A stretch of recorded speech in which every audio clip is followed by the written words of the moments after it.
cita-citaku, sejak ku Yesusku.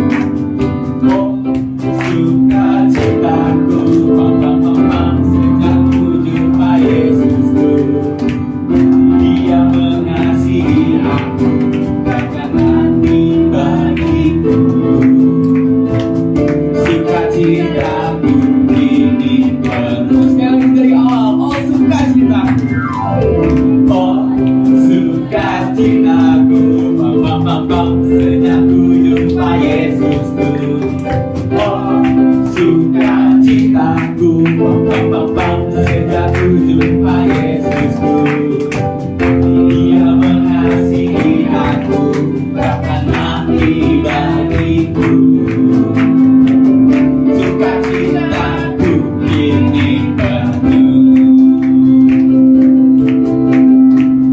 Padanya aku berserah, pada Yesus Allah yang hidup. Padanya aku berserah, pada Yesus kehidupanku.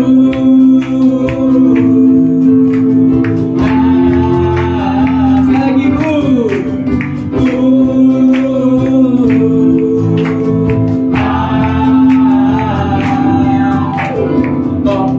sukacitaku, sejak ku jumpa Yesusku. Oh, sukacitaku, sejak ku jumpa Yesusku. Dia mengasihi aku, bahkan mati bagiku.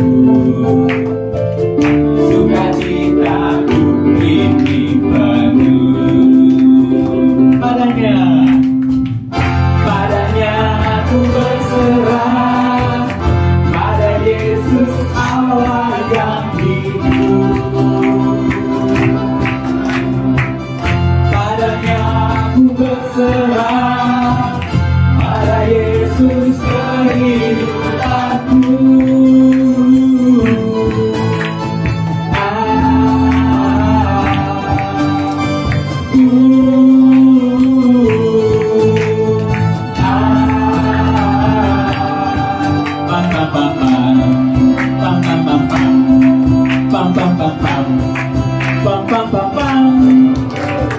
Ayo yang dengan Tuhan.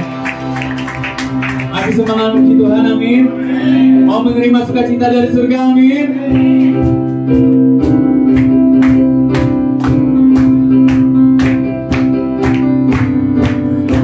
Sukacita surga, itulah kekuatan bagi jiwa. Dapat rasakan kasihnya di tengah badai yang bergelora. Sukacita surga, itulah kekuatan bagi jiwa. Dapat saksikan kuasanya, taklukkan badai yang bergelora. Haleluya, kau ada dalam hatiku. Akan patah semangatku, akan hilang kekuatanku. Haleluya, ku mau bersorak bagimu. Sukacita surga nyata penuhiku. Sekali dari awal. Terima sukacita surga, itulah kekuatan bagi jiwa. Amin. Rasakan kasihnya di tengah badai yang bergelora. Terima sukacita surga, itulah kekuatan bagi jiwa. Dapat saksikan kuasanya, taklukkan badai yang bergelora. Haleluya, kau ada dalam hatiku. Takkan patah semangatku, takkan hilang kekuatanku. Haleluya, ku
Berikan amin yang pertama.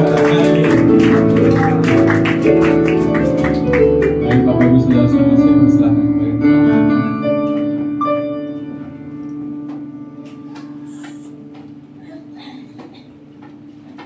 Mari kita persiapkan hati kita, pikiran kita mau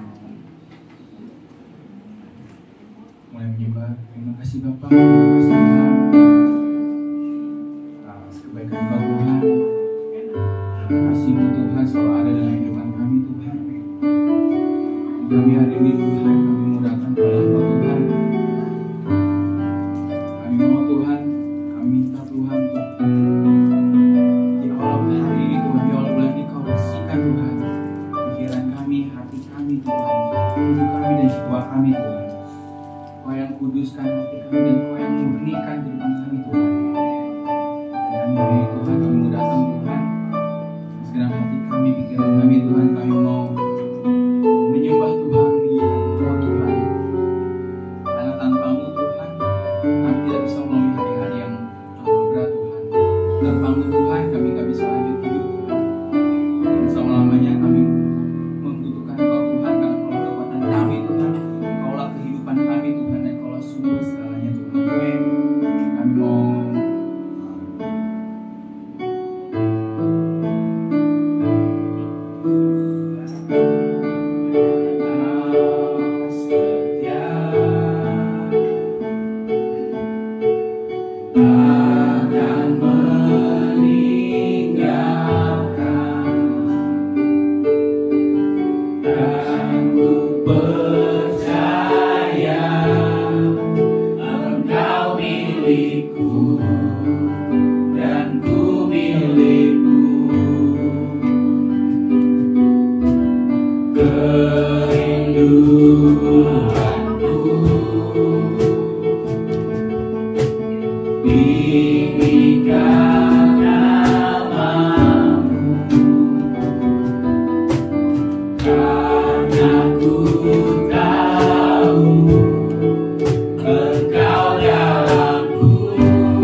Kerinduanku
hatiku, ubah hidupku menjadi yang baru, bagai emas yang murni.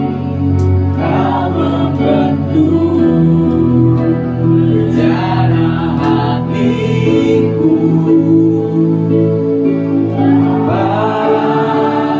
Ajarku mengerti sebuah kasih yang selalu memberi, bagai air mengalir yang tiada pernah berhenti. Bapa, sentuh hatiku, ubah hidupku menjadi yang baru, bagai emas yang murni. Kau membentuk rencana hatiku.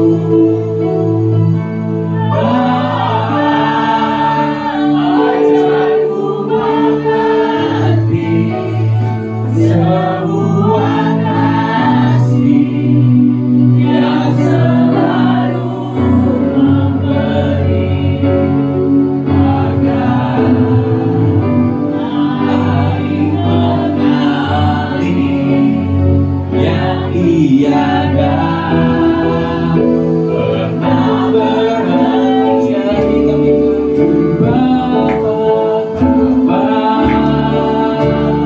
Sentuh hatiku,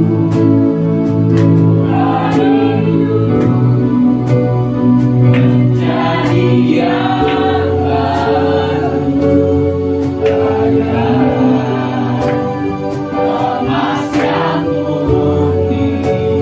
Kau membentuk rencana hatiku. Bapa, Bapa, ajarku mengerti sebuah kasih yang selalu memberi, bagai air mengalir yang tiada pernah berhenti. Sekali lagi katakan, Bapa, Bapa, sentuh hatiku, ubah hidupku menjadi yang baru, bagai emas yang murni. Emas yang murni. Engkau membentuk segala rencana hatiku. Oh Bapa, ajarku mengerti sebuah kasih yang selalu memberi, bagai air mengalir yang tiada pernah berhenti. Bapa, amin. Mari jemaat nyanyikan dengan kesungguhan. Amin, amin, amin. Ini doa kami Tuhan. Ini doa kami Tuhan. Ya Tuhan, bagai emas. Kami adalah emas-emas-Mu Tuhan. Bentuk hati kami Tuhan. Oh Bapa, ajar kami untuk mengerti sebuah kasih yang selalu memberi. Amin, amin.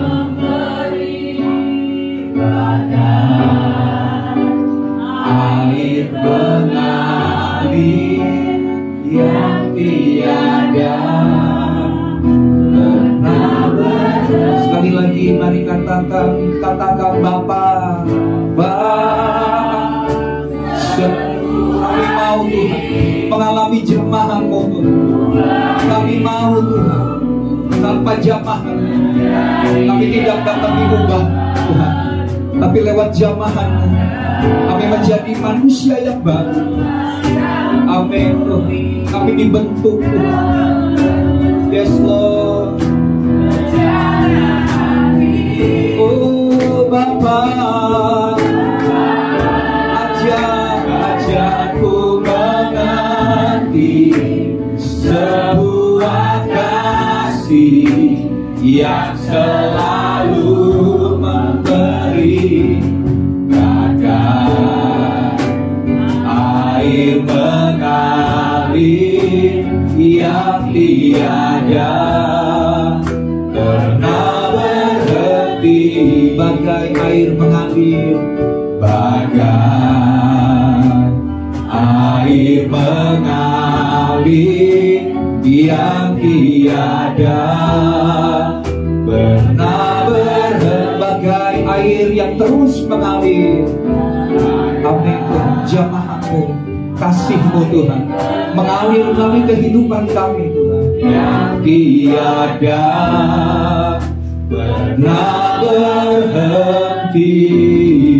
Mari beri kemuliaan bagi Tuhan Yesus. Terima kasih Tuhan, terima kasih Bapa. Ini doa kami, biar setiap kali kami beribadah, kami merindukan jamahan Tuhan, kami merindukan hadirat Tuhan. Engkau melawat setiap kami, membangkitkan iman percaya kami, biar manusia roh kami senantiasa dibangun Tuhan. Manusia roh kami semakin kuat di dalam hadirat Tuhan. Biar Engkau memberi kami dengan sukacita, dengan damai sejahtera, dengan kasih Tuhan yang akan terus mengalir dari dalam hati kami, seperti sungai yang tidak pernah kering. Maka air kehidupan Tuhan akan mengalir dari dalam hati kami. Terima kasih Bapa, pagi hari ini kami rindu akan firman-Mu. Mari Roh Kudus buka mata hati kami, beri kami hikmat pewahyuan, supaya kami semakin mengenal firman-Mu, semakin mengenal hati Tuhan dan kehendak Tuhan, sehingga kami boleh menjadi pelaku-pelaku daripada firman-Mu, menjadi pelaksana-pelaksana firman yang kuat. Sebab itulah yang Engkau kehendaki terjadi dalam hidup kami. Terima kasih Bapa, benih firman-Mu akan tertanam di tanah hati yang subur, sehingga akan menghasilkan buah-buah dan yang lebat, dan hidup kami boleh memuliakan nama Tuhan. Datanglah kerajaan-Mu, jadilah kehendak-Mu melalui firman-Mu hari ini, sama seperti yang Tuhan rancang di sorga.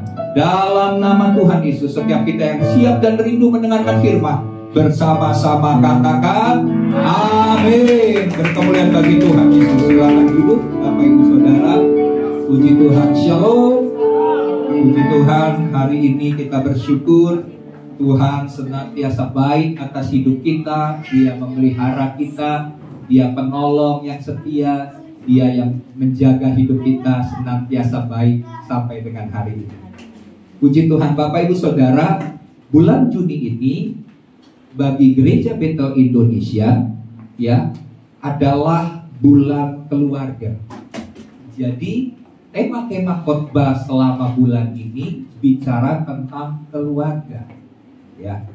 Nah, hari ini Bapak Ibu Saudara, kita bicara dengan tema fondasi keluarga yang kokoh.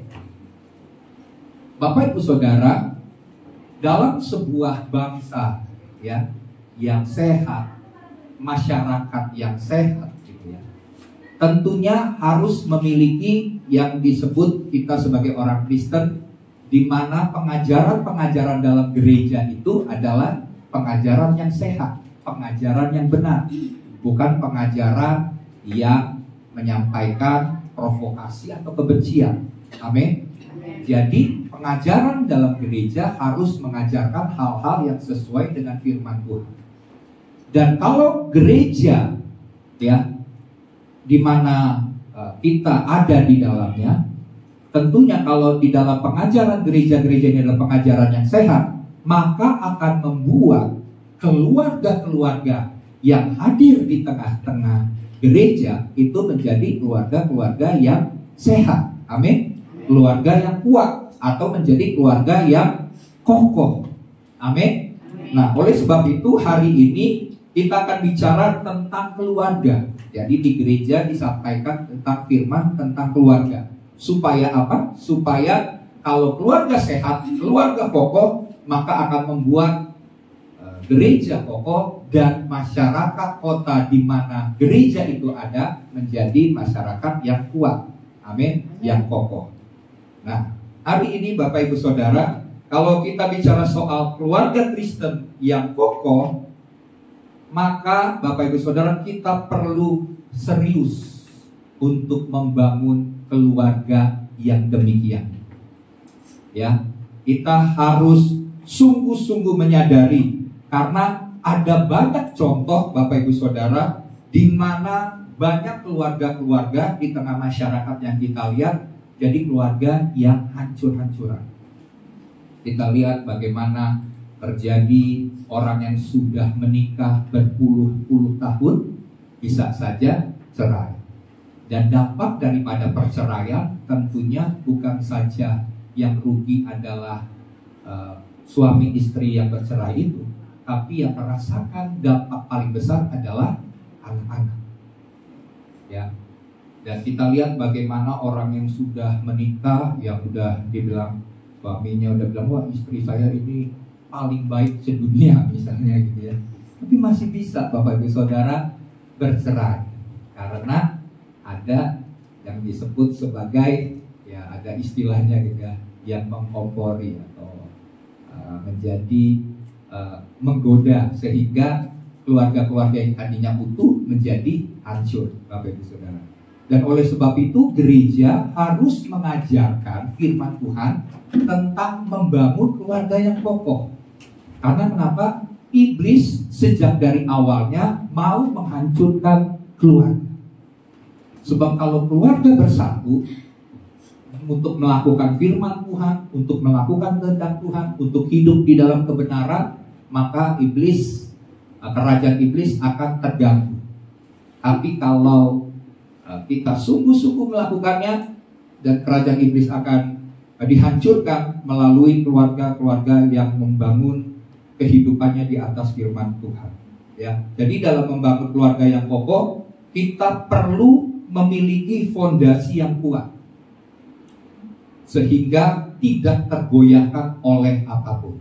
Amin. Dan hari ini kita akan belajar dari Alkitab tentang contoh keluarga yang kokoh, ya, yang membangun hidupnya di atas firman Tuhan, yang menjadikan firman Tuhan itu sebagai fondasi dalam kehidupannya. Ya, jadi Bapak Ibu Saudara, dalam membangun keluarga banyak kali kita ini dari awalnya udah salah dalam membangun keluarga. Ada banyak orang membangun kehidupan keluarga ini dengan tujuan yang salah. Misalnya, karena saya menikah karena saya butuh perempuan. Namanya laki-laki kan butuh memuaskan nafsu biologis misalnya. Jadi saya butuh, daripada saya nanti jatuh ke dalam dosa dengan perempuan yang gak benar, jadi saya menikah. Itu seringkali tujuan-tujuan seperti itu. Misalnya saya menikah karena ini orang tua saya yang suruh saya menikah cepat, karena saya ini adalah seorang narkoba. Jadi daripada orang tua saya udah repot ngurusin saya, yang setiap kali ngurusin hari pertama TV hilang, hari kedua motor hilang, lama-lama mobil juga hilang gitu kan. Jadi karena orang tua udah nyerah, udah kamu nikah aja cepet-cepet, cari pasangan yang ini, saya udah repot ngurusin kamu, biar istri kamu yang ngurusin kamu. Jadi akhirnya tujuan-tujuan pernikahan menjadi dangkal Bapak Ibu Saudara. Seharusnya dalam kita membangun pernikahan, kita harus punya tujuan yang benar, tujuan yang sesuai dengan firman Tuhan. Yaitu apa? Yaitu bagaimana rencana Tuhan dan kehendak Tuhan atas hidup kita boleh digenapi bersama dengan pasangan kita melaksanakan kehendak Tuhan. Dalam melayani Tuhan, dalam melakukan pekerjaan Tuhan, itu harus jadi tujuan pernikahan. bukan sekedar hal-hal yang lahiriah itu tadi, tapi harus punya tujuan yang rohani. Supaya, karena kan firman Tuhan berkata, tidak mungkin kamu sendiri, tapi berdua kamu lebih kuat. Jadi dengan berdua, berpasangan dengan suami istri ini berdua melakukan kehendak Tuhan, melayani Tuhan, melakukan pekerjaan Tuhan. Itu tujuan pernikahan. Amin. Nah, itu yang mungkin dasarnya kita dalam membangun pernikahan banyak yang salah. Oke, tapi nggak ada kata yang terlambat.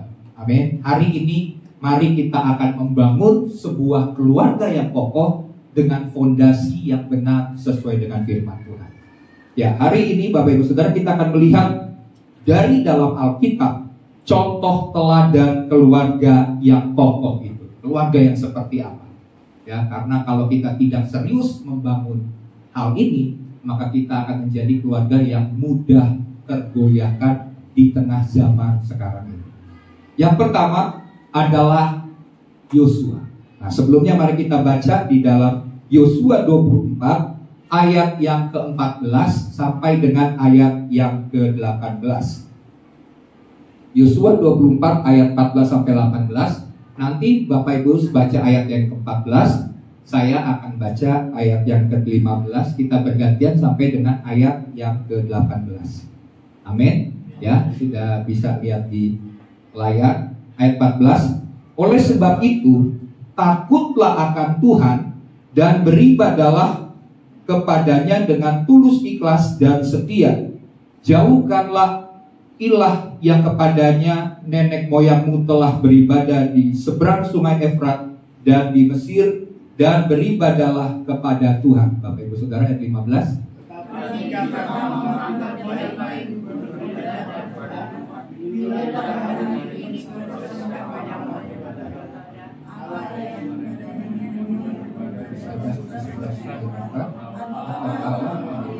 Yang negerinya kamu diami, tetapi aku dan selisih aku, kami akan beribadah kepada Tuhan. Ayat 16.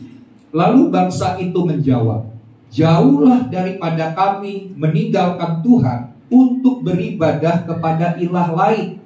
Sebab Tuhan Allah kita, Dialah yang telah menuntut kita dan nenek moyang kita dari tanah Mesir, dari rumah perbudakan, dan yang telah melakukan tanda-tanda mujizat yang besar ini di depan mata kita sendiri, dan yang telah melindungi kita sepanjang jalan yang kita tempuh dan di antara semua bangsa yang kita lalui. Ayat 18. Tuhan menghalau semua bangsa dan orang Amori, penduduk negeri ini, dari depan kita. Kami pun akan beribadah kepada Tuhan, sebab Dialah Allah kita. Bapak Ibu Saudara, kalau kita lihat tokoh ini adalah Yosua. Yosua, poin yang pertama adalah teladannya sebagai keluarga yang kokoh. Dia mementingkan ibadah dalam kehidupan keluarganya. Jadi suatu kali setelah bangsa Israel sudah menduduki tanah perjanjian, Yosua berkata kepada bangsa Israel, pilihlah, kamu mau pilih yang mana? Yang heran dan yang ajaib Bapak Ibu Saudara, kalau Bapak Ibu Saudara perhatikan, Yosua meminta kepada bangsa Israel memilih dua hal. Yang pertama dikatakan di dalam ayat yang keberapa, bisa lihat di ayat yang ke-14 atau di dalam ayat yang ke-15 ya. Yosua berkata gini, kamu pilih pada hari ini mau beribadah kepada siapa kamu akan beribadah? Apakah ilah yang kepadanya nenek moyangmu beribadah di seberang sungai Efrat? Jadi seberang sungai Efrat itu sebelum mereka masuk tanah perjanjian, ya, mereka menyembah ilah yang di seberang sungai Efrat.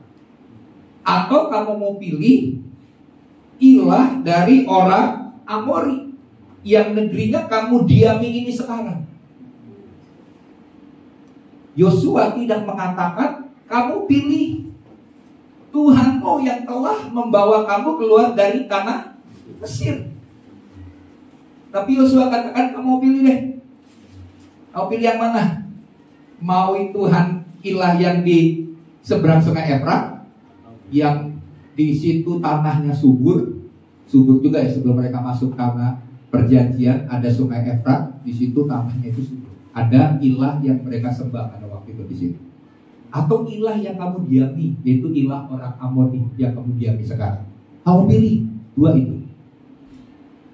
Tapi aku dan seisi rumahku atau keluargaku akan menyembah Tuhan Allah atau Yahweh. Aku akan menyembah. Dan waktu itu bangsa Israel mengatakan, enggak, kami akan tetap menyembah Tuhan yang telah membawa mereka keluar dari tanah Mesir.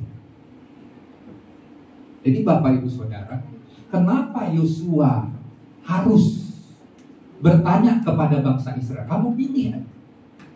Jadi kalau seandainya Yosua berkata kamu harus memilih, berarti ini adalah kata-kata yang penting.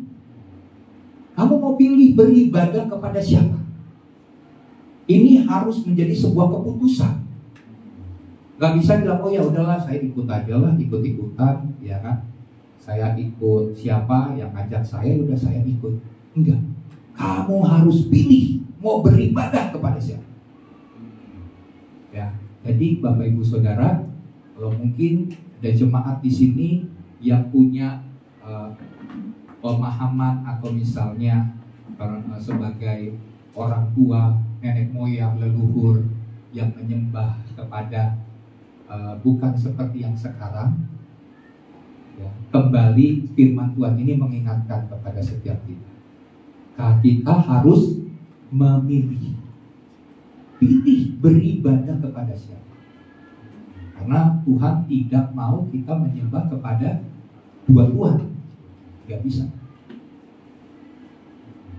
Kata Tuhan, kalau kamu menyembah Tuhan Allahmu, sembah. Tapi kalau nggak mau, nggak apa-apa. Seperti Yosua katakan, kamu boleh pilih. Kalau kamu menyembah Tuhan, sembahlah Tuhan. Jadi di sini Bapak Ibu Saudara, keluarga yang kokoh ini adalah ciri utamanya dia senantiasa melibatkan Tuhan. Karena waktu kita memilih, dari pilihan kita memilih Allah yang akan kita sembah, di mana kita mau beribadah, barulah kita bisa beribadah dengan cara yang benar. Tapi kalau masih pilih ragu-ragu, maka ibadah kita juga akan ibadah yang setengah-setengah. Nggak pernah sungguh-sungguh, masih bertanya-tanya, ini yang benar yang mana ya? Agama, misalnya agama yang mana ya? Penyembahan yang mana yang benar? Tapi Yosua katakan kamu harus pilih, supaya kamu dapat beribadah. Jadi Yosua mementingkan ibadah. Karena di dalam ibadah itu, disitulah dalam kehidupan kita sehari-hari, kita akan senantiasa melibatkan Tuhan. Kalau poin pertama ini kita menganggap remeh soal ibadah, maka pada ujungnya kita dalam mengambil keputusan-keputusan penting dalam hidup kita, kita akan mengabaikan Tuhan, tidak melibatkan Tuhan. Jadi Bapak Ibu Saudara, di sini jemaat Tuhan ya, yang sudah menikah maupun yang dewasa, yang punya anak maupun yang belum, mari jadikan ibadah itu sebagai sesuatu hal yang penting. Karena keluarga yang kokoh itu ditentukan oleh mengutamakan Tuhan, mementingkan ibadah. Ibadah itu harus nomor satu. Ya, jangan sampai ibadah itu hanya sekedar asal-asalan, apalagi dengan tujuan dan motivasi yang salah.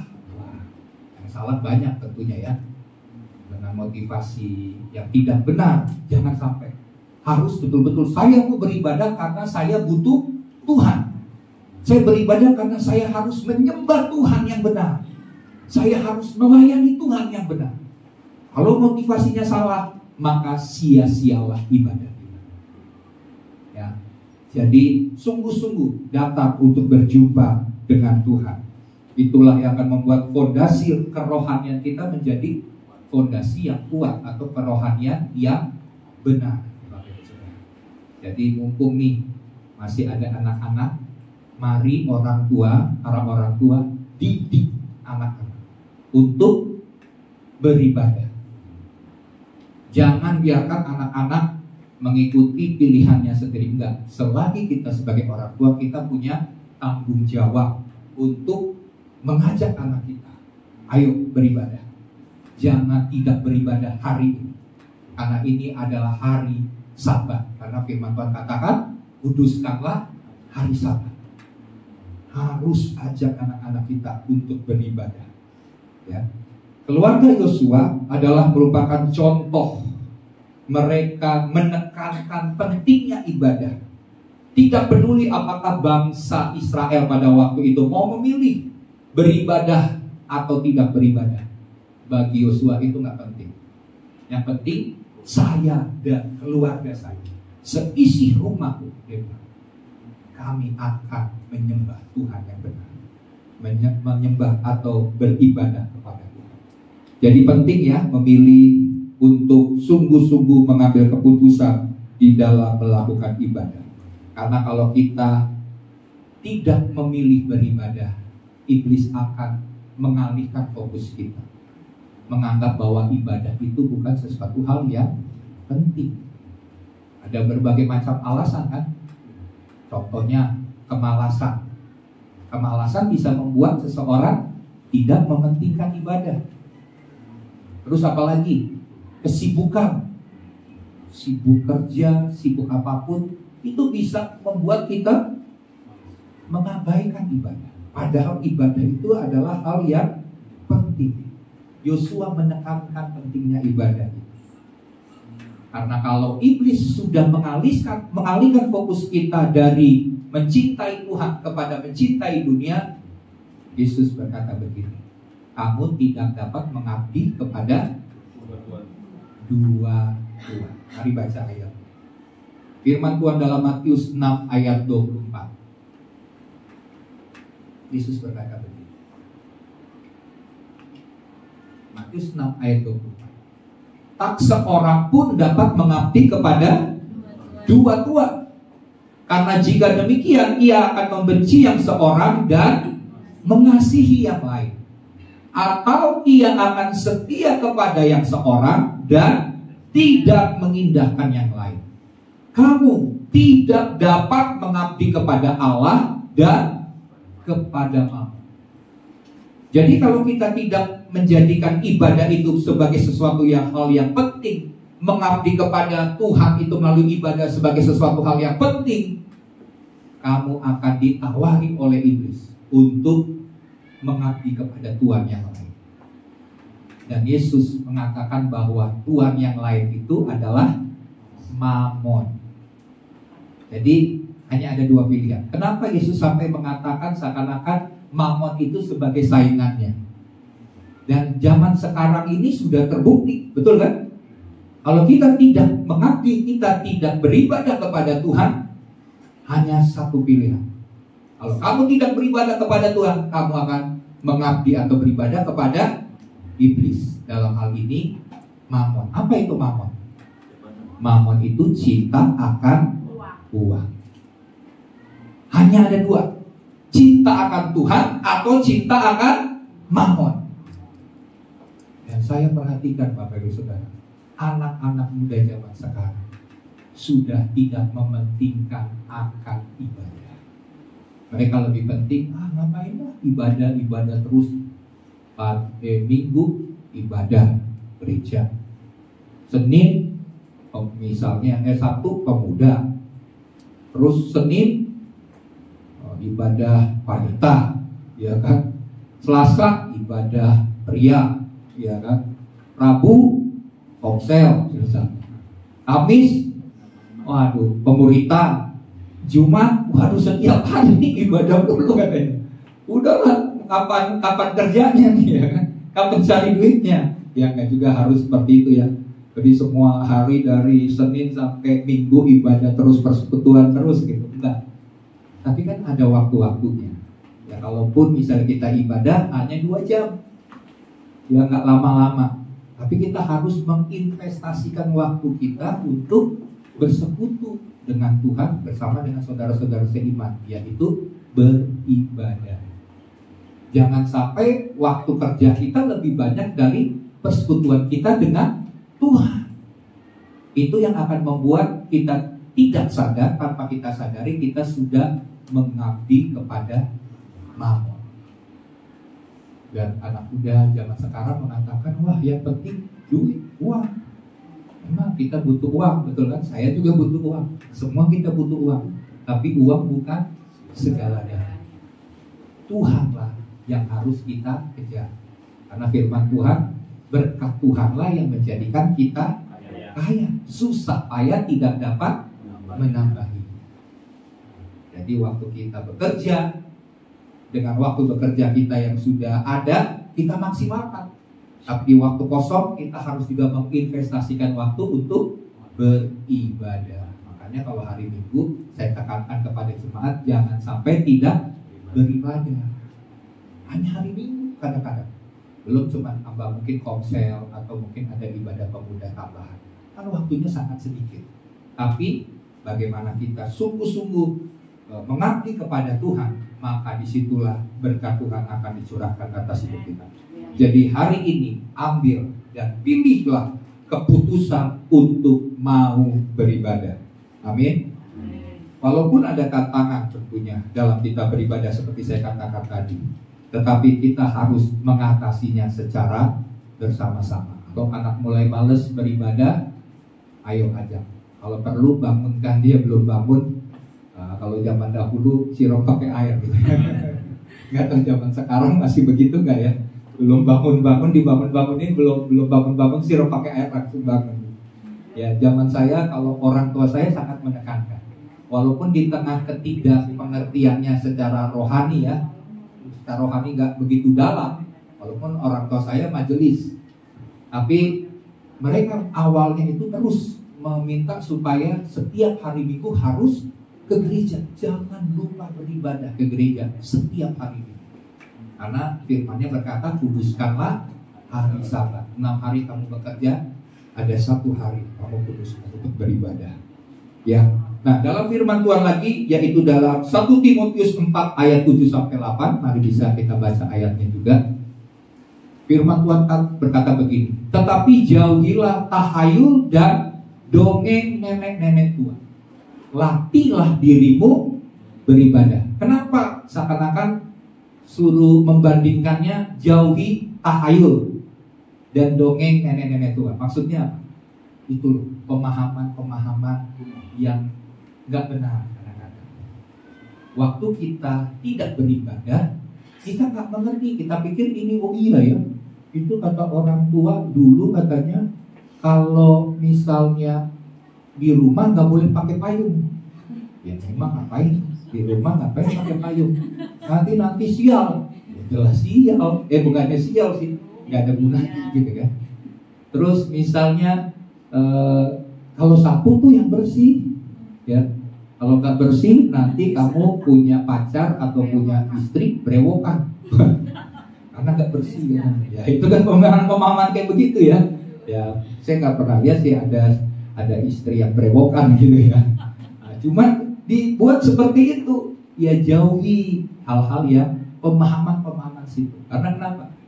Kalau kita tidak beribadah, kita pikir wah itu baik juga ya. Memang itu baik. Jadi ini bukan perkara boleh tidak boleh, baik atau tidak baik. Tapi dalam hal ini berguna atau tidak berguna. Sebab kalau mau bilang baik atau tidak baik, ya kan? Boleh atau nggak boleh, boleh nggak Pak saya begini? Nah, gitu. Bisa baik atau baik, tidak baik, boleh tidak boleh nggak? Yang penting adalah berguna nggak? Kalau nggak berguna, ya nggak usah. Lebih baik kita mengerjakan hal-hal yang bermanfaat, hal yang berguna, gitu ya. Nah, jadi di sini jauhi, tapi latihlah dirimu beribadah. Harus misalnya setelah kita beribadah minggu, sediakan waktu untuk persekutuan pribadi dengan Tuhan. Baca Alkitab, renungi firman, berdoa, lakukan itu rutin. Kata firman Tuhan, Yesus berkata begini, tidak sanggupkah kamu berjaga-jaga 1 jam dengan aku?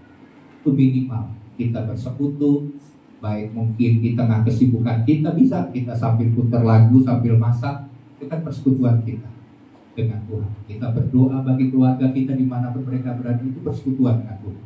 Walaupun memang ada waktu-waktu khusus di mana kita menyediakan sendiri tanpa kita beraktivitas, kita berdoa. Tapi pergunakan waktu-waktu itu untuk bersekutu dengan Tuhan. Ya, latihlah dirimu beribadah. Terus latihan badani terbatas. Ya benar nggak? Saya melihat ada orang yang udah olahragawan, jaga dirinya, berolahraga setiap pagi, sampai makannya juga diet gitu ya. Ini udah kalorinya berapa? Ya, teman-teman saya banyak nih sekarang lagi bagaimana gaya hidup sehat, olahraga, makan yang benar, makanan yang bergizi, istirahat yang cukup. Tapi lihat Bapak Ibu, ada banyak juga mereka yang mati juga, meninggal juga gitu ya. Walaupun mereka udah jaga kesehatan mereka. Jadi soal mati dan hidup itu sebenarnya ada di tangan Tuhan. Jadi sebisa-bisanya kita melakukan hal-hal yang bersifat untuk kesehatan tubuh kita, tapi semuanya itu terbatas. Terbatas dalam arti bahwa kalau kita masih ada dalam dunia, memang kita harus memelihara tubuh kita dengan baik. Tapi yang lebih penting, yang berguna untuk bukan hanya pada masa ini, tapi juga pada masa yang akan datang sampai kepada kekekalan adalah ibadah. Karena Alkitab katakan, tetapi ibadah itu berguna dalam segala hal, bukan saja secara lahiriah, bukan saja secara kehidupan hari-hari, sekuler, pekerjaan, tapi juga dalam hal janji. Karena dalam hal misalnya pelayanan, kerohanian, ibadah itu punya nilai yang penting. Ya bukan hanya bukan saja untuk pertumbuhan rohani kita, enggak. Tapi ini bicara soal janji juga. Waktu kita beribadah, pekerjaan kita tahu-tahu Tuhan berikan kenaikan jabatan. Bisa Tuhan lakukan itu. Jadi berguna dalam segala hal. Karena mengandung janji baik untuk hidup sekarang maupun untuk hidup yang akan datang, bahkan sampai kepada kekekalan.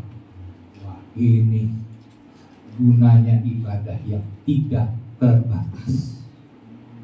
Semua latihan itu, semua hal-hal yang kita lakukan yang baik itu terbatas. Tapi ibadah sampai kepada kekekalan. Upahnya kita akan dapat juga di surga. Wow, betapa pentingnya ibadah. Oke, jadi di sini Bapak Ibu Saudara kita lihat Yosua mementingkan, menekankan ibadah. Dan kalau kita membangun keluarga yang kokoh, kita harus mementingkan ibadah. Amin. Yang kedua, Timotius menekankan pentingnya teladan iman. Untuk menjadi keluarga yang kokoh, kita perlu menekankan pentingnya meneladani iman, meneladankan iman kepada generasi berikut. Ada teladan iman. Kenapa Timotius dianggap sebagai mementingkan akan teladan iman dalam kehidupannya? Mari kita lihat firman Tuhan dalam 2 Timotius. Kita lihat dalam 2 Timotius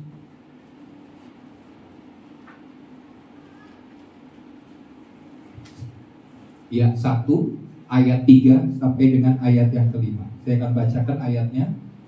Aku mengucap syukur kepada Allah. Ini surat Paulus ya kepada Timotius, yang kulayani dengan hati nurani yang murni, seperti yang dilakukan nenek moyangku. Dan selalu aku mengingat engkau dalam permohonanku, baik siang maupun malam. Dan apabila aku terkenang akan air matamu yang kau curahkan. Jadi Paulus melihat bagaimana Timotius kadang menangis ya dalam doa, dalam permohonan kepada Tuhan. Aku ingin melihat engkau kembali supaya penuhlah kesukaanku. Terus ayat 5, sebab aku teringat akan imanmu yang tulus ikhlas, yaitu iman yang pertama-tama hidup di dalam nenekmu Louis dan di dalam ibumu Eunike, yang aku yakin hidup juga di dalam dirimu, di dalam diri daripada Timotius.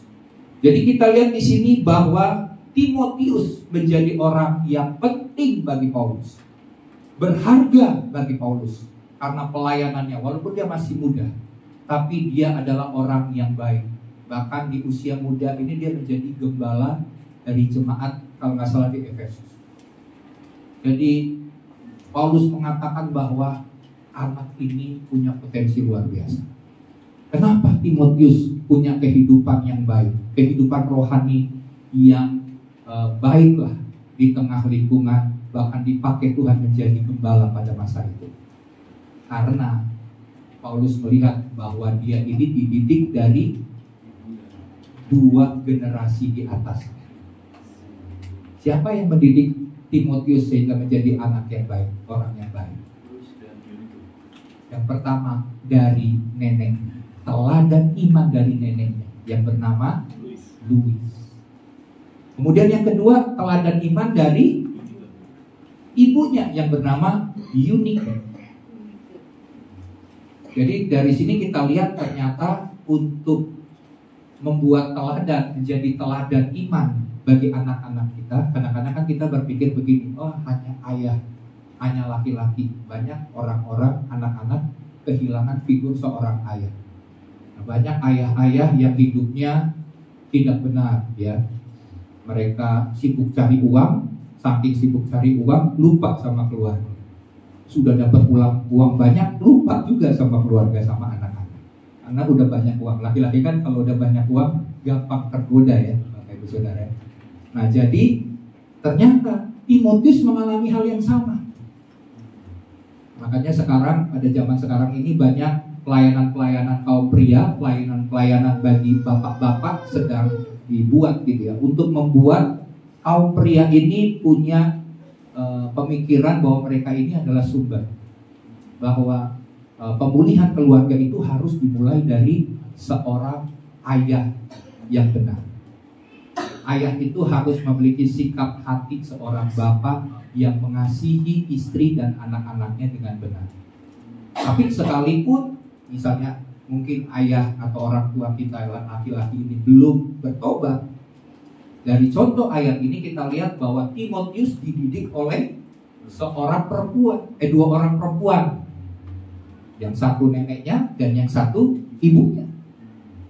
Dan teladan iman itu masih bisa dilakukan karena menurut sejarah Timotius ini ayahnya seorang Yunani, sedangkan keluarganya adalah neneknya dan ibunya adalah seorang Yahudi.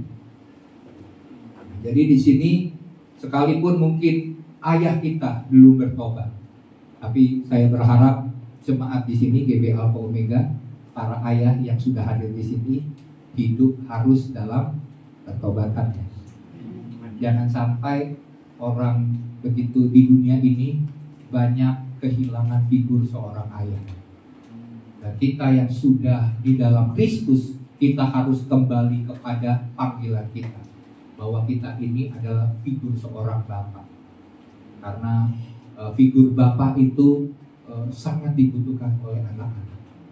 Dan kalau kita ada dalam gereja Tuhan, kita harus kembali kepada hal-hal yang Tuhan inginkan untuk kita lakukan sebagai seorang ayah. Nah, teladan iman ternyata bukan masalah gender, tapi dalam sebuah keluarga, sekalipun itu seorang perempuan, ibu atau anak, dia dapat membuat generasi berikutnya hidup di dalam iman, asalkan menjadi teladan. Nah, contoh keteladanan iman di mana orang tua harus mendidik dan memberi contoh hidup yang benar. Jadi kalau orang tuanya nggak benar, tapi minta supaya anak-anaknya sungguh-sungguh hidup dalam kebenaran, nggak akan pernah bisa. Amin. Karena waktu orang tuanya bilang gini, kamu jangan merokok ya, tapi di belakang kita merokok.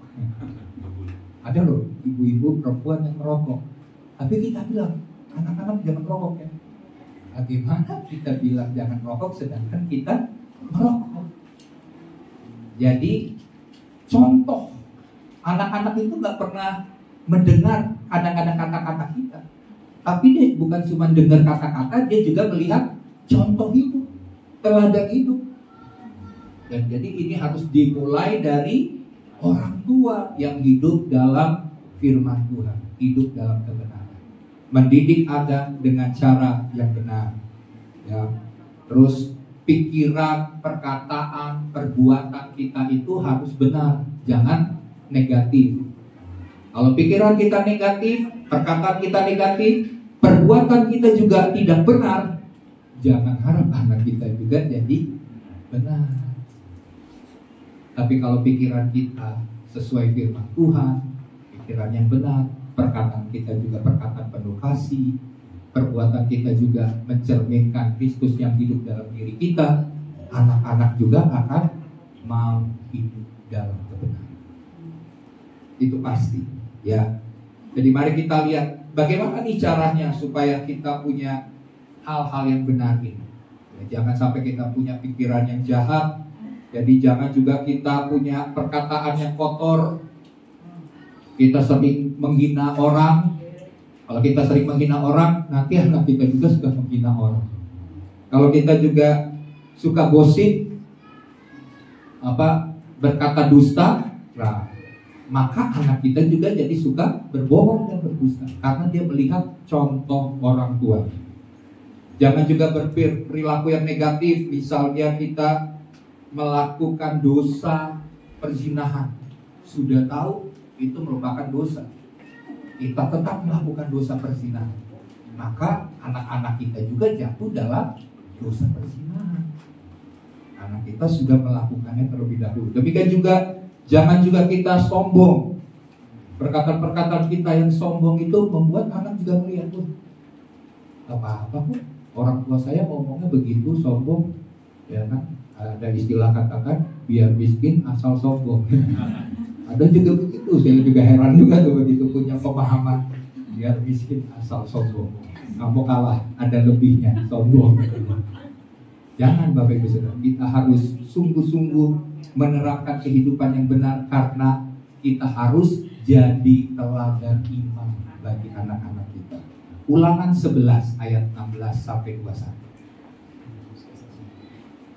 Ulangan 11 ayat 16 sampai 21. Firman Tuhan berkata begini, hati-hatilah supaya jangan hatimu terbujuk sehingga kamu menyimpang dengan beribadah kepada ilah lain dan sujud menyembah kepadanya. Jika demikian maka akan bangkitlah murka Tuhan terhadap kamu dan ia akan menutup langit sehingga tidak ada hujan dan tanah tidak mengeluarkan hasil. Lalu kamu lenyap dengan cepat dari negeri yang baik yang diberikan Tuhan kepadamu. Lihat, waktu kita tidak beribadah, tidak takut akan Tuhan, firman Tuhan katakan, aku akan menutup langit sehingga tanahmu menjadi kering, hasilmu yang kamu kerjakan menjadi tidak menghasilkan buah, tidak mendapatkan hasil karena tertutup. Jadi dosa membuat kita hidup dalam kutub dosa, sehingga apa yang kita kerjakan menjadi tidak ada hasil, ya. Terus ayat 18, tetapi kamu harus menaruh perkataan ini, yaitu perkataan firman, ya tentunya, dalam hatimu dan dalam jiwamu. Kamu harus mengikatkannya sebagai tanda pada tanganmu. Berarti tangan ini berarti gambarannya firman itu harus dilakukan. Tangan, ya, gambaran melakukan. Dan haruslah itu menjadi lambang di dahimu. Bukan ayat firman Tuhan kamu tempel di dahi. Jadi kalau ini saya pasti aman, karena Alkitab berkata Tuhan adalah gembala, takkan kekurangan aku. Jadi setan waktu lihat ayat yang ditempel di dahi kabur kan ya. Nah itu bukan tuh kayak ya di Cina-Cina gitu ya, pocong kayak gitu ya, bukan. Tapi haruslah itu menjadi lambang di dahimu. Artinya ya diingat, dalam pengertian itu identitas. Jadi firman itu harus di dalam pikiran kita, itu menjadi identitas bahwa kamu adalah milik Kristus. Kamu harus menjadi terang dunia, kamu adalah garam dunia, ya. Terus kamu harus mengajarkannya kepada anak-anakmu dengan cara membicarakan. Mengajarkan lewat diskusi, ngobrol. Jadi dalam pembicaraan dengan anak-anak, waktu kumpul, kalau orang tua semua kerja kan, waktu yang terbaik adalah bicara soal membicarakan firman Tuhan itu lewat waktu makan malam misalnya di meja makan, ingetin firman-firman Tuhan. Ya, ajarkan kepada anak-anakmu dengan membicarakannya. Apabila engkau, coba lihat selanjutnya, apabila engkau duduk di rumahmu, dan apabila engkau sedang dalam perjalanan, apabila engkau berbaring, dan apabila engkau bangun. Jadi segala kehidupanmu sehari-hari bersama dengan anak-anakmu, kamu harus membicarakan firman, menyatakan nilai-nilai hidup yang baik, hidup yang benar sesuai dengan firman Tuhan. Terus diajarkan itu, terus dibicarakan itu. Walaupun bilang udah, mama ini katanya ke papa ini kayaknya orangnya terlalu kudus, ya.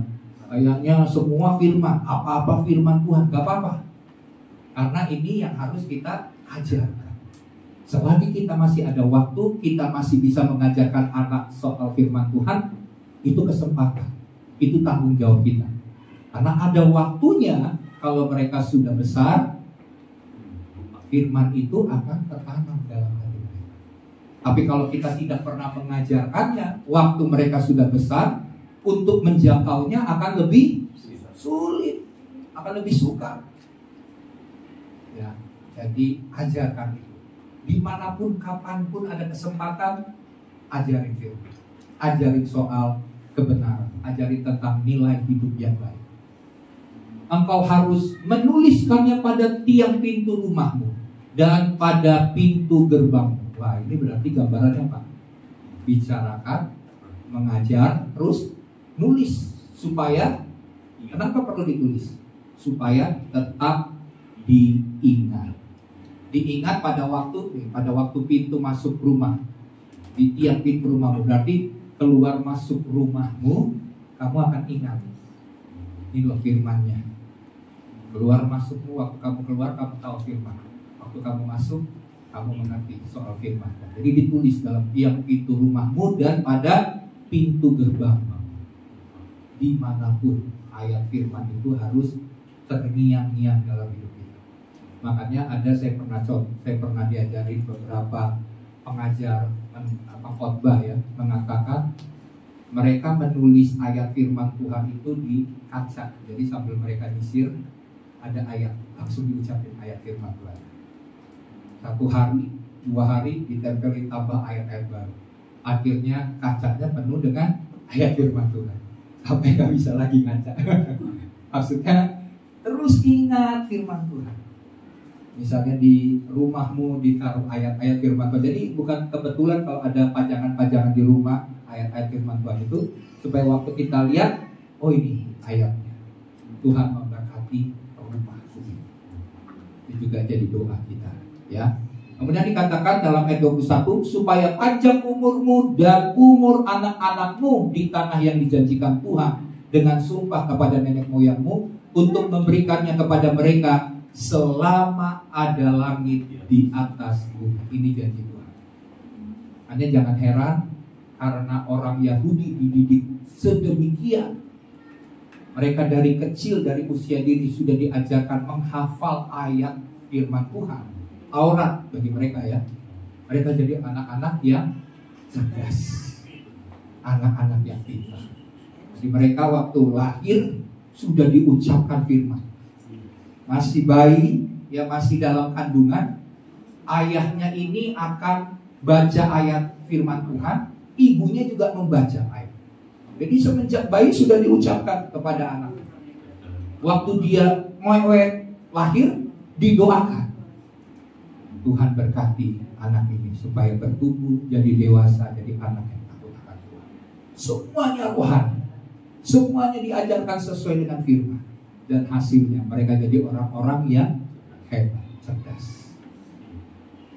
Karena janji Tuhan, aku akan memberikan kepada mereka semua yang dijanjikan Tuhan selama ada langit di atas bumi. Luar biasa. Oke, selanjutnya yang ketiga, Bapak Ibu Saudara. Yang ketiga, Simon dari Kirene. Apa yang menjadi hal yang penting dari kehidupan Simon dari Kirene? Dia menekankan pentingnya warisan iman. Mari kita lihat Markus 15 ayat 21 dan Roma 16 ayat 13. Pada waktu itu lewat seorang yang bernama Simon orang Kirene, ayah Alexander dan Rufus. Berarti Simon dari Kirene ini ternyata punya anak. Anaknya namanya siapa? Alexander dan Rufus, yang baru datang dari luar kota, dan orang itu mereka paksa untuk memikul salib Yesus. Kita tahu ya, Simon dari Kirene adalah orang yang membantu Yesus memikul salib sampai ke Bukit Golgota. Terus di dalam Roma 16 ayat 13 bisa dilihat ayatnya. Ini surat kitab Roma ditulis oleh Rasul Paulus. Dikatakan Paulus, salam kepada Rufus, orang pilihan dalam Tuhan. Siapa Rufus? Rufus siapa tadi? Anak dari Simon dari Kirene. Salam kepada Rufus, orang pilihan dalam Tuhan, dan salam kepada ibunya yang bagiku adalah juga ibu. Jadi Paulus mengatakan salam kepada Rufus, anak dari Simon dari Kirene, dan ibu dari Rufus atau istri dari Simon dari Kirene. Jadi ternyata Bapak Ibu Saudara, Simon dari Kirene ini kan ceritanya Bapak Ibu Saudara tahu ya. Jadi dia lagi dari luar kota, dia menuju ke Yerusalem. Dia lihat kok rame-rame, ada apa nih? Waktu dia lihat ternyata ada orang yang sedang memikul salib. Dan dia baru tahu itu namanya Yesus. Waktu dia lihat, tiba-tiba tentara Romawi menyuruh dia, bilang, kamu tolong bantu dia pikul salib. Si Simon kan kaget, loh, siapa saya gitu kan? Oh, kenapa mesti saya yang pikul? Tapi tentara itu bilang, cepat. Tapi kira-kira kalau seandainya Simon nolak, bisa nggak? Bisa, kabur aja gitu kan, lari aja, nggak bakal dikejar lagi kan. Tapi apa yang dilakukan oleh Simon? Dia rela, dia pikul salib, karena badannya kuat juga ya pasti ya, makanya ditunjuk. Dia pikul salib sampai ke Bukit Golgota. Sambil dia pikul, mungkin dia melihat, siapa sih ini orang yang sedang memikul salib ini? Kok dicambuk sampai begitu menderita, sampai gak bisa jalan, kan udah gak bisa pikul salib berarti sudah sangat menderita. Dia perhatikan, waktu dicambuk, diludahi, dikata-katai, difitnah, reaksi orang ini kok diam, tidak membela diri, tidak memaki-maki, tidak bilang, wah ini sakit, dasar kamu kurang ajar, gak ngerti saya udah sakit ini. Mungkin yang lain-lain begitu, tapi ini dia diam. Sehingga Simon bilang, ini siapa? Sampai selesai tugasnya, dia gotong kayu salib itu sampai ke Bukit Golgota. Dan ternyata cerita ini tidak sampai di situ. Ternyata Simon menjadi murid Yesus. Saya yakin waktu hari Pentakosta dikatakan kami dari Partia, kami dari Papua, salah satunya Simon dari Kirene itu ada di hari Pentakosta waktu pencurahan Roh Kudus. Dia dipenuhi oleh Roh Kudus dan melalui perjumpaan dia dengan Yesus. Waktu dia memikul salib Yesus, dia seakan-akan terpaksa pada waktu dipaksa untuk pikul salib itu. Tapi disitulah dia mengalami perjumpaan pribadi dengan Tuhan. Dan hidupnya berubah. Akhirnya istrinya adalah seorang pelayan Tuhan. Dan anaknya juga menjadi pelayan Tuhan. Warisan dari Simon, seorang yang rela, seorang yang setia, seorang yang baik hati untuk menolong orang. Yaitu Yesus. Ternyata yang dia tolong adalah Yesus Tuhan. Dan hidupnya mengalami perubahan. Ini yang Bapak Ibu Saudara harus juga mengingat begini. Seringkali ada situasi di mana kamu merasa, kok kenapa saya berada dalam situasi yang sulit begini? Coba bayangin, Simon kan nggak kenal apa, dia baru dari luar kota, tahu-tahu dia disuruh pikul salib. Mungkin dia bilang ini peristiwa penyaliban Yesus, tapi saya berada dalam situasi yang salah. Menurut dia berada dalam situasi yang salah.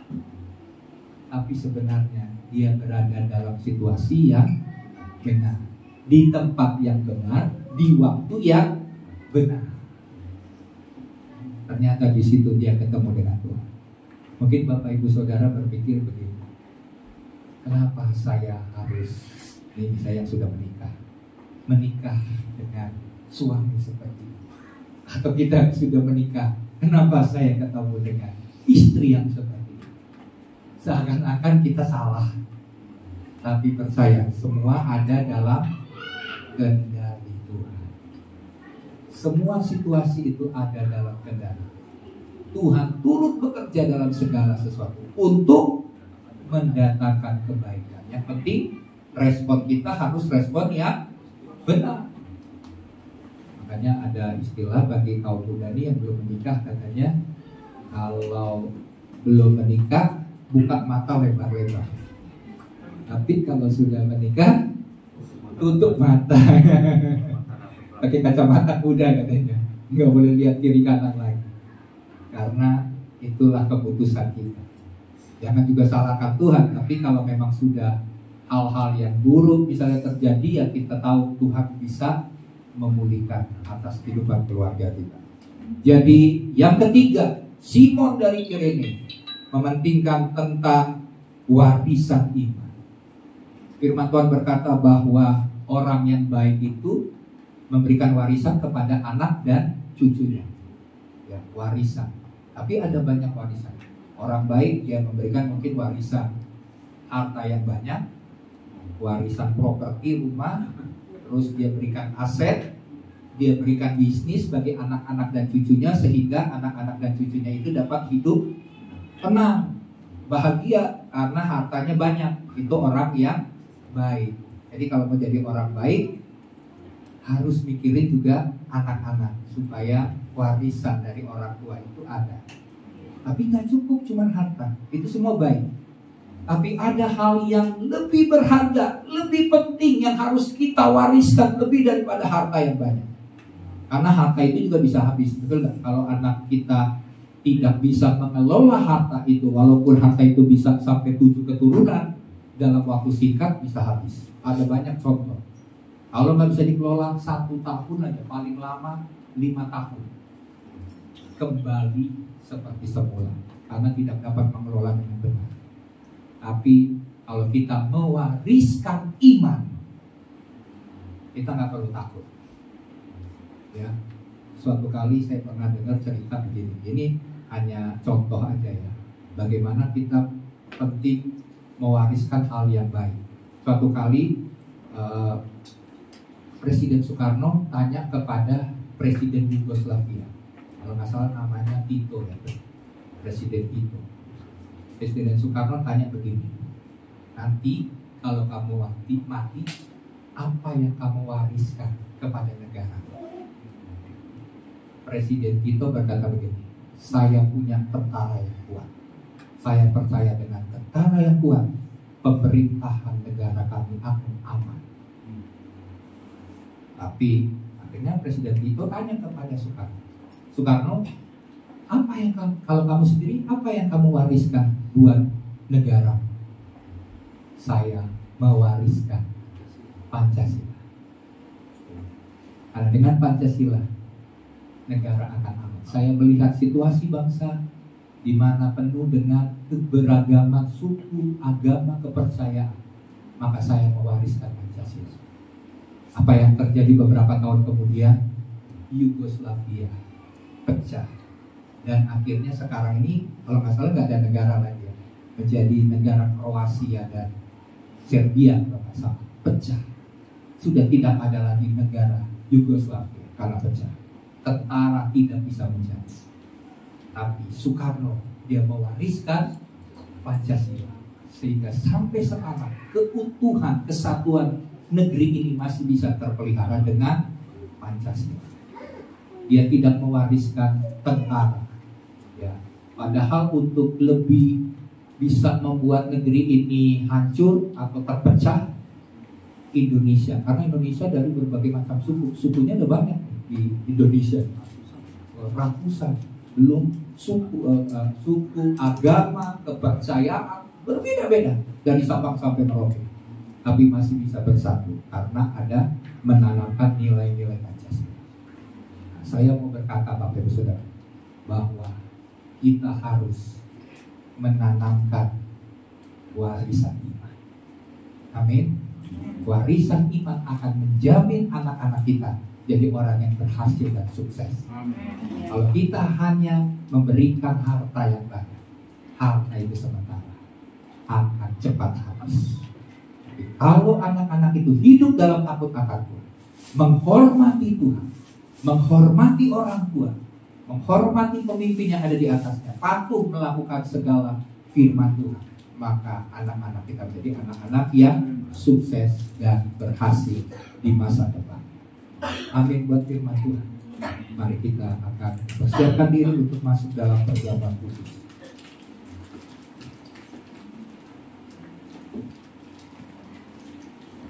Kita berdoa, kita meneraikan firman Tuhan ya. Bapa, terima kasih buat hari ini. Kami mau membangun sebuah fondasi bagi keluarga yang kokoh. Kami tahu firman Tuhan itu hidup, firman Tuhan itu berkuasa. Pada saat kami memilih hal yang benar, menekankan akan pentingnya ibadah, menekankan akan pentingnya teladan iman, menekankan akan pentingnya Tuhan, warisan iman, maka kami percaya keluarga kami akan menjadi keluarga yang kokoh. Di tengah ada banyak keluarga-keluarga yang hancur-hancuran, tapi kami akan memiliki keluarga yang berbahagia, keluarga yang kuat, keluarga yang kokoh. Karena satu dengan yang lain ada kasih Tuhan yang mempersatukan, saling mengasihi, saling mengampuni, dan ada hidup di dalam takut akan Tuhan, di mana anak-anak kami akan menghormati firman Tuhan, di mana suami akan mengasihi istri, istri akan mengasihi dan tunduk kepada suaminya. Demikian juga orang tua akan mengasihi akan anak-anaknya, dan anak-anaknya menghormati orang tuanya di dalam kasih Tuhan. Kami percaya Tuhan, keluarga kami jadi keluarga yang kokoh sesuai dengan firman-Mu Tuhan. Tolong setiap kami, mampukan setiap kami, dan kami minta biar anugerah dan berkat Tuhan dicurahkan atas seluruh anggota keluarga kami. Jika masih ada anggota keluarga kami yang perlu hidup di dalam pertobatan, kami berdoa Tuhan jamah Tuhan. Kami minta biar seluruh keluarga kami Tuhan akan beribadah kepada Tuhan. Bahkan kami rindu Bapak seluruh jemaat Tuhan di GBI Alpha Omega akan menjadikan hidup mereka sebagai teladan iman, dan mereka boleh senantiasa memberikan warisan iman, sehingga seluruh keluarga menjadi keluarga yang diberkati Tuhan. Hamba terbatas menyampaikan firman, tapi Roh-Mu yang menyertai mereka sepanjang hari dan selama-lamanya akan mengajarkan kebenaran daripada firman Tuhan bagi setiap kami, sehingga kami boleh menikmati semua hal yang baik yang Tuhan sediakan sesuai dengan firman-Mu. Terima kasih Bapak. Saat hari ini kami akan bersekutu, kami mau menerima persekutuan bersama dengan tubuh dan darah Tuhan. Hidangan yang telah Engkau siapkan bagi kami, makanan yang benar-benar makanan, dan minuman yang benar-benar minuman, yang akan membuat kami senantiasa mengingat akan pengorbanan Yesus di atas kayu salib bagi setiap kami. Terima kasih Tuhan buat kasih-Mu yang besar. Kami boleh menerima hal-hal yang baik melalui persekutuan dengan tubuh dan darah Tuhan. Sebelum kami terima tubuh dan darah-Mu Tuhan, Tuhan yang menyucikan, menguduskan, mengampuni semua dosa dan pelanggaran kami, supaya kami layak menghampiri Tuhan, bersekutu dengan Tuhan melalui tubuh dan darah-Mu. Kami serahkan hari ini Tuhan, persekutuan kami ini ke dalam tangan. Mari kita bangkit berdiri.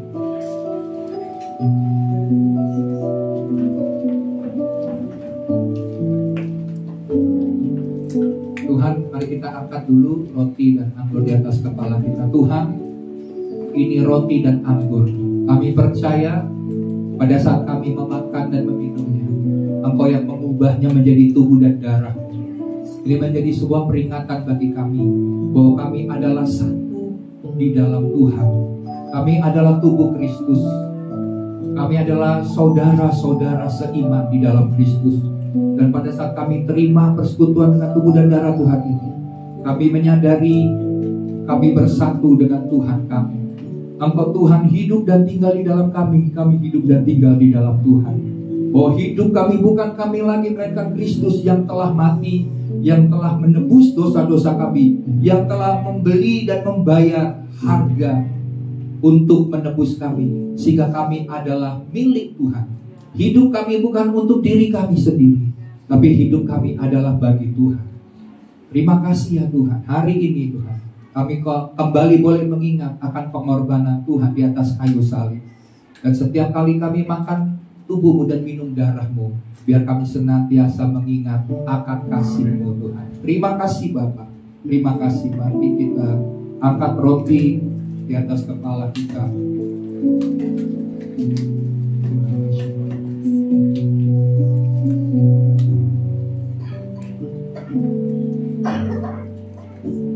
Dengarlah firman berkata, sebab apa yang telah kuteruskan kepadamu telah aku terima dari Tuhan, yaitu bahwa Tuhan Yesus pada malam waktu ia diserahkan mengambil roti, dan sesudah itu ia mengucap syukur atasnya. Ia memecah-mecahkannya dan berkata, inilah tubuhku yang diserahkan bagi kamu. Berbuatlah ini menjadi peringatan akan aku. Waktu kita mengangkat di atas kepala kita, yang Tuhan berkata ini adalah tubuh yang telah dipecah-pecah. Mari kita mengingat bagaimana tubuh Tuhan, mahkota di atas kepalanya, tangan yang dipaku, kaki yang dipaku, bahkan pada tubuhnya, perutnya ada tombak sehingga keluar air dan darah. Semua pengorbanan Kristus, tetesan-tetesan darah Kristus adalah untuk penebusan dosa kita. Dan firman Tuhan berkata bahwa oleh bilur-bilur Yesus segala sakit penyakit kita sembuh. Yesus menebus segala dosa-dosa kita. Dan pada saat kita terima tubuh Tuhan, maka kita percaya kita menyatu bersama dengan Tuhan. Sebelum kita makan, dengarlah firman yang berkata, bukankah roti yang kita telah pecah-pecahkan ini adalah persekutuan dengan tubuh Tuhan? Mari makan dengan iman dalam nama Tuhan Yesus Kristus.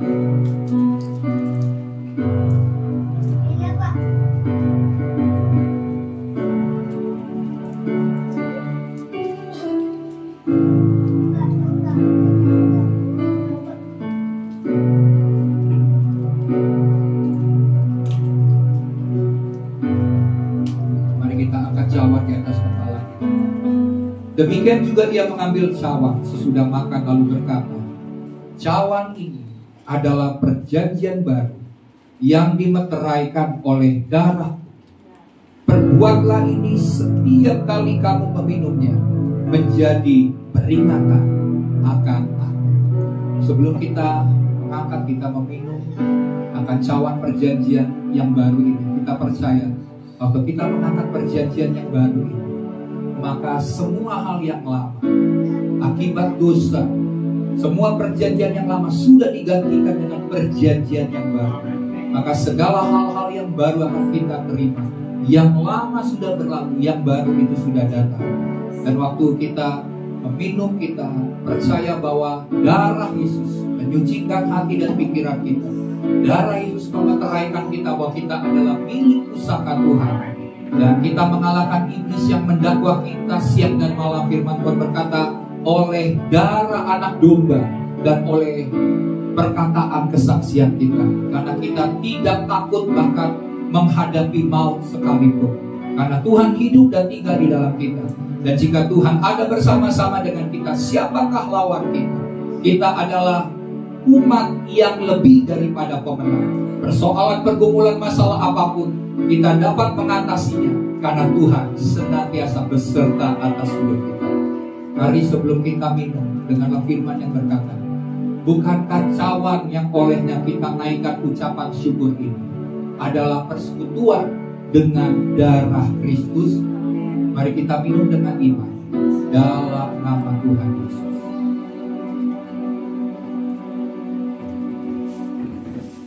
Terima kasih.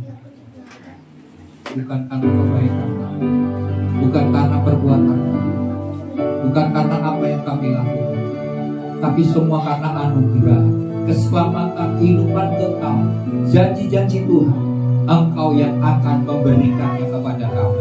Karena Tuhan kami adalah Tuhan yang setia, Tuhan yang menepati janji-janjinya atas hidup kami. Kalau kami percaya segala kami yang sakit disembuhkan dalam nama Yesus. Masalah-masalah kami percaya Tuhan sudah membebaskannya karena Tuhan hidup dan tinggal di dalam kami. Dan masalah-masalah baik itu pergumulan keuangan, finansial, kami percaya janji Tuhan, berkat Tuhan akan dicurahkan atas hidup kami. Karena Tuhan yang menyediakan, Tuhan yang mencukupi segala kebutuhan dan keperluan kami menurut kekayaan dan kemuliaannya. Terima kasih Bapa, kami terima janji-Mu melalui persekutuan kami dengan tubuh dan darah Tuhan. Dalam nama Yesus, haleluya, amin. Silakan duduk.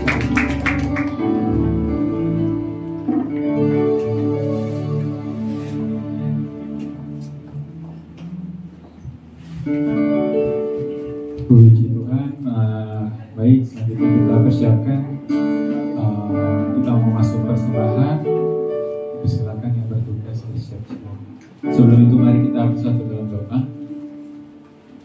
Bapa yang baik, Tuhan Yesus Kudus, terima kasih Bapa atas hari ini Tuhan, firman Engkau Tuhan, biarlah firman hari Tuhan bisa menerima dalam kehidupan kami Tuhan. Dan sekarang kami mau memberikan persembahan Tuhan.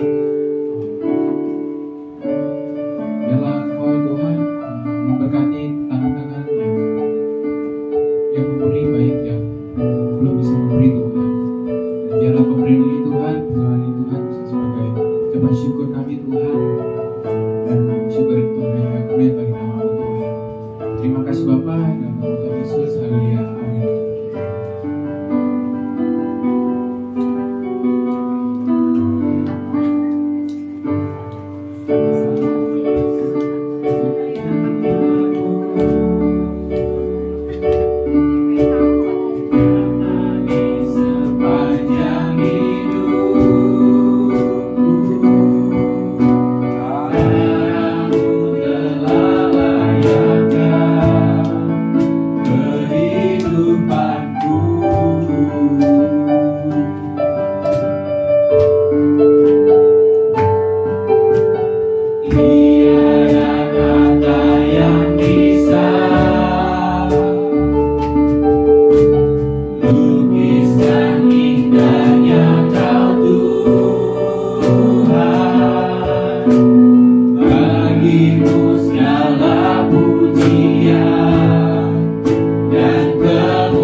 Segala dalam ku menyembah dalam roh dan kebenaran selamanya. Dalam roh dan kebenaran, dalam roh dan kebenaran selamanya.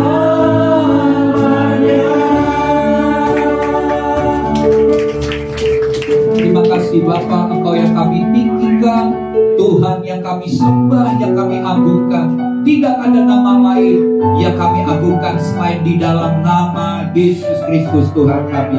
Terima kasih Bapa, kami sudah memberikan persembahan sebagai ucapan syukur kami karena berkat-berkat Tuhan yang Tuhan sudah berikan kepada kami. Tuhan memberkati jemaat-Mu yang telah memberi, bahkan segala persembahan perpuluhan yang mereka persembahkan di hadapan Tuhan. Tuhan memberkati dan segala janji-janji Tuhan digenapi dalam kehidupan dari setiap umat-Mu yang mempersembahkan persembahan sebagai ucapan syukur, kasih mereka, ketaatan mereka kepada firman-Mu. Terima kasih Bapa. Kami juga berdoa Tuhan bagi setiap pergumulan kami. Kami percaya Tuhan tidak pernah meninggalkan kami. Tuhan adalah penolong kami yang setia, yang menyertai kami untuk selama-lamanya. Tuhan yang memberikan kami kekuatan dan kemenangan. Tuhan yang menunjukkan jalan-jalan bagi kami, sehingga kami akan menerima segala janji-janji Tuhan. Terima kasih ya Bapa. Kami berdoa mereka yang sakit disembuhkan, mereka yang sedang mengalami pergumulan masalah yang berat, Tuhan bebaskan dan Tuhan lepaskan. Tuhan mencurahkan berkat, sebab Engkau adalah Tuhan Jehovah Jireh. Engkau adalah Tuhan El Shaddai, Tuhan yang maha kuasa, Tuhan yang maha besar, Tuhan yang dahsyat, yang tahu dan mengerti apapun yang kami butuhkan dan kami perlukan. Terima kasih Bapak. Kami juga berdoa Tuhan berkati setiap anak-anak-Mu yang membutuhkan hikmat dalam pelajaran sekolah, kuliah. Tuhan berikan kecerdasan sehingga mereka boleh belajar dengan baik dan mereka dapat lulus dengan nilai-nilai yang terbaik Tuhan. Kami juga berdoa Tuhan bagi mereka yang bekerja, Tuhan berikan hikmat, Tuhan berikan kesehatan sehingga mereka juga boleh bekerja dengan baik, dengan maksimal Tuhan. Dan janji Tuhan bahwa kami akan senantiasa naik dan tidak pernah turun. Kami menjadi kepala dan bukan menjadi ekor. Apa saja yang kami perbuat dengan tangan kami, Tuhan memberkati dan membuatnya berhasil. Kami bawa bangsa dan negeri kami Indonesia tercinta. Tuhan, kami minta perlindungan Tuhan, dijauhkan dari segala rancangan jahat, rancangan pemecah belah. Kami berdoa biar kesatuan negeri ini boleh utuh Tuhan. Negeri ini Tuhan, negeri perjanjian-Mu Tuhan. Kami berdoa biar Tuhan luputkan dari semua hal yang jahat, Tuhan luputkan dari segala rancangan-rancangan pemecah belah. Dan kami berdoa Tuhan luputkan dari bencana-bencana alam Tuhan. Kami percaya doa orang benar bila dengan yakin didoakan sangat besar kuasanya. Tuhan telah memberikan kami kuasa untuk menahan segala kekuatan-kekuatan musuh yang membahayakan. Bahkan kami percaya doa-doa kami bagi bangsa dan negeri kami untuk menahan segala pekerjaan kegelapan melalui bencana-bencana alam yang membuat korban jiwa yang banyak. Kami berdoa Tuhan supaya sekalipun hal itu harus terjadi, jangan ada banyak korban yang meninggal Tuhan. Kami minta itu Tuhan, oleh karena anugerah-Mu Tuhan, oleh karena Tuhan mendengar setiap doa-doa kami bagi bangsa ini. Dan kami berdoa khususnya di tahun 2024 akan diadakan pemilihan Tuhan presiden dan pejabat-pejabat pemerintahan Tuhan, dari tingkat pusat sampai dengan tingkat daerah. Kami berdoa Tuhan, biarlah keputusan Tuhan, kehendak Tuhan saja yang terjadi bagi pemimpin-pemimpin bangsa kami. Kami berdoa Bapa yang berasal daripada Tuhan, yang akan menjabat, yang akan naik dan duduk dalam pemerintahan Indonesia Tuhan, yang berasal daripada rancangan kegelapan, kami tolak dalam nama Tuhan Yesus Kristus. Bahkan kami berdoa Tuhan, pakai anak-anak Tuhan untuk duduk dalam posisi-posisi penting dalam pemerintahan, sehingga mereka betul-betul boleh menjadi terang, boleh menjadi garam dunia dimanapun mereka berada. Terima kasih Bapa. Kami berdoa Tuhan bagi setiap doa-doa kerinduan, doa-doa yang khusus Tuhan. Kami bersatu hati bersepakat, apapun doa-doa daripada jemaat-Mu Tuhan, kami percaya Tuhan bukan saja mendengar, tapi Tuhan pasti menjawab doa kami. Terima kasih Bapa. Dan di penghujung daripada ibadah kami hari ini, kami percaya ada sesuatu hal yang besar, berkat yang khusus bagi setiap kami. Dan setiap kali kami mengangkat tangan, maka Tuhan yang akan turun tangan, mencurahkan berkat-Mu atas kami. Mari jemaat Tuhan, angkat tangan, harapkan hal-hal yang besar, karena Tuhan baik, Tuhan mengasihi setiap kita. Bapa, ini anak-anak, tangan-tangan yang terangkat di hadapan-Mu. Kami percaya Tuhan, berkat Tuhanlah yang menjadikan segala sesuatunya menjadi baik, indah, dan hidup kami diberkati.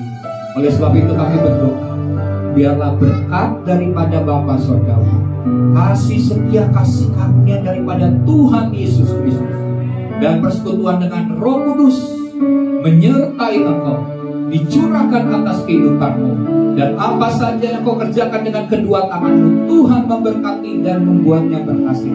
Sampai Tuhan Yesus Kristus datang kedua kali menjemput engkau, engkau tidak kedapatan bercacat celah, engkau hidup dalam kebenaran, kesetiaan, takut akan Tuhan, dan kita akan diangkat di awan-awan yang permai dan tinggal bersama dengan Tuhan untuk selama-lamanya. Semua janji-janji Tuhan, dan setiap kita yang percaya akan janji-janji Tuhan itu, kita bersama-sama katakan